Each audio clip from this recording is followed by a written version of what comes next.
পাঁচমিশালি শাক, বেথো শাক, লাল শাক, লাউ পাতা, এই যে কুমড়ো পাতা, পালং শাক আছে, আলু পাতা, চাল কুমড়োর বড়ি।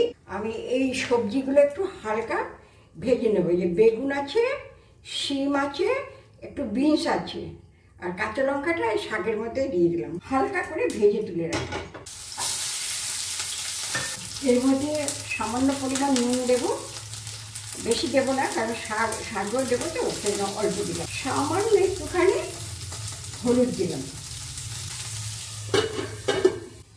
একটুখানি আদা গ্রেট করে দেবো।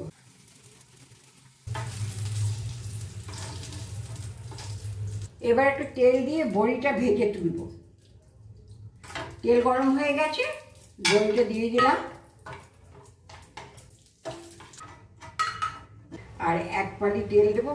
লঙ্কাটা ভাজা হয়ে গেছে, এবার কালো জিরাটা দিয়ে দিলাম, এই আদাটা দিয়ে দেবো, শাকটা দিয়ে দেবো।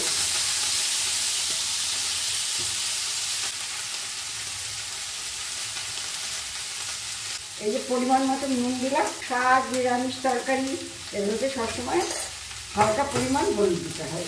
এই শাক থেকে জল ছেড়েছে, এই শাকটা দেখুন, দেখলেই বুঝে যাচ্ছে যে হয়ে এসছে।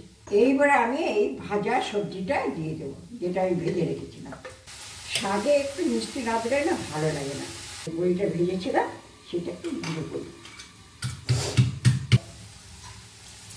ধনে পাতা দিয়ে দেবো, বড়ি ভাজার গুঁড়োটা দিয়ে দিলাম, ধনে পাতাটা দিয়ে তারপর তুলবো, তাহলে একসঙ্গেই হয়ে যাবে।